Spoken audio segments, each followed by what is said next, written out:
लीजिए सुनिए रविन्द्रनाथ टैगोर के लिखे उपन्यास चोखेर बाली के हिंदी अनुवाद आंख की किरकिरी का भाग 10 मेरी यानी समीर गोस्वामी की आवाज में। बिहारी ने खुद सामने बैठकर महेंद्र से चिट्ठी लिखा ली और उस चिट्ठी को लेकर दूसरे ही दिन वो राजलक्ष्मी को लेवाने चला गया। राजलक्ष्मी समझ गईं कि ये चिट्ठी बिहारी खुद लिखलाया है, किंतु फिर भी उनसे रहा नहीं गया।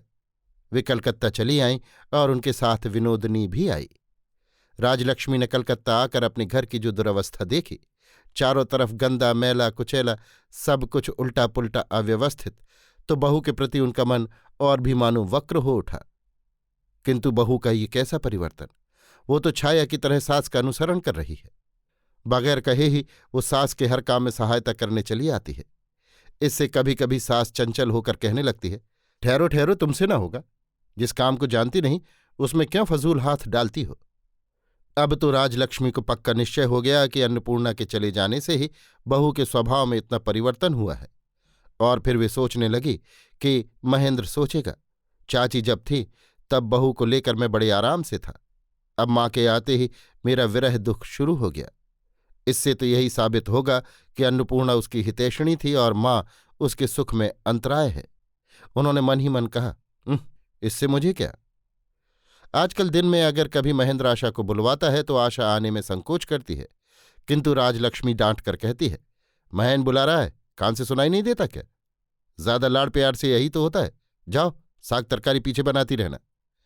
फिर वही स्लेट पेंसिल और चारूपाठ का झूठा खेल, वही प्यार की निराधार शिकायतें और परस्पर एक दूसरे पर दोषारोप।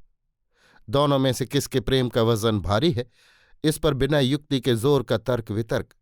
वर्षा के दिन को रात और चांदनी रात को दिन बना देना, श्रांति और अवसाद को बाहुबल से जबरदस्ती हटा देने की कोशिश करना और परस्पर में ऐसा अभ्यास करना कि मिलन जबकि शिथिल चित्त को आनंद नहीं दे रहा, तब भी क्षण भर के लिए मिलन पाश से अलग होने से डरते हैं। संभोग सुख भस्माच्छन है, किंतु फिर भी अन्य काम में जाने को पांव नहीं उठते। भोग सुख का यही तो भयानक अभिशाप है कि सुख अधिक दिन नहीं रहता, किंतु बंधन दुश्छेद्य हो उठता है।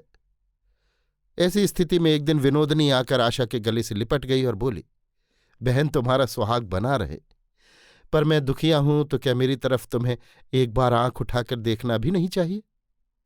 बचपन ही से मात्र पितृहीन आशा को चाचा चाची के घर पराई सी बनकर रहना पड़ा था, इसलिए लोगों से मिलने जुलने बोलने चालने में उसे एक तरह का भीतरी संकोच बना रहता था। वो डरती रहती कि शायद कोई उससे हेलमेल ना करना चाहे, उपेक्षा से अनादर न कर बैठे। इसी से विनोदनी जब अपनी जुड़ी हुई भौहें, तीक्ष्ण दृष्टि, गोलमटोल सुंदर मुंह और सुडौल यौवन लेकर इस घर में उपस्थित हुई, तब आशा को आगे बढ़कर उससे परिचय करने का साहस नहीं हुआ। आशा ने देखा कि उसकी सास से विनोदनी को जरा भी किसी तरह का संकोच नहीं, और राजलक्ष्मी भी मानो खास तौर से आशा को दिखा दिखाकर विनोदनी को मान देती रहती है और समय असमय में आशा को सुना सुना कर विनोदनी की उच्छ्वसित प्रशंसा करती रहती है। आशा ने ये भी देखा कि विनोदनी घर गृहस्थी के सब काम में निपुण है। प्रभुत्व चलाना मानो उसके लिए अत्यंत सहज और स्वभाव सिद्ध है। दास दासियों को काम में लगाने, डांटने फटकारने और आदेश देने में उसे लेश मात्र भी संकोच नहीं। और ये सब देखभाल कर आशा विनोदनी के आगे अपने को बहुत ही तुच्छ समझने लगी।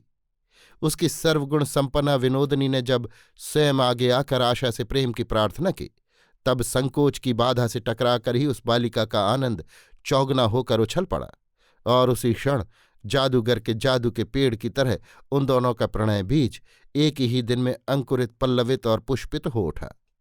आशा ने कहा, आओ बहन, आज से हम तुम दोनों सहेली हो जाएं। बताओ अपने इस बहनापे का नाम क्या रखा जाए? विनोदनी हंसती हुई बोली, क्या रखोगी, तुम ही बताओ। आशा ने गंगा जल, मौलश्री आदि बहुत से अच्छे अच्छे नाम बता दिए। विनोदनी ने कहा, ये सब नाम तो अब पुराने पड़ गए हैं, अब इन प्यार के नामों की कोई कदर नहीं। आशा ने कहा, तो तुम ही बताओ, तुम्हें क्या पसंद है? विनोदनी ने हंसते हुए कहा, आंख की किरकिरी। श्रुति मधुर नाम पर ही आशा का झुकाव था, किंतु विनोदनी की सलाह से उसे प्यार की गाली को ही ग्रहण करना पड़ा। विनोदनी ने आशा के गले में बांह डालकर कहा, आंख की किरकिरी, और फिर हंसते हंसते वो लोटपोट हो गई। अभी आप सुन रहे थे रविन्द्रनाथ टैगोर के लिखे उपन्यास चोखेर बाली के हिंदी अनुवाद आंख की किरकिरी का भाग 10, मेरी यानी समीर गोस्वामी की आवाज में।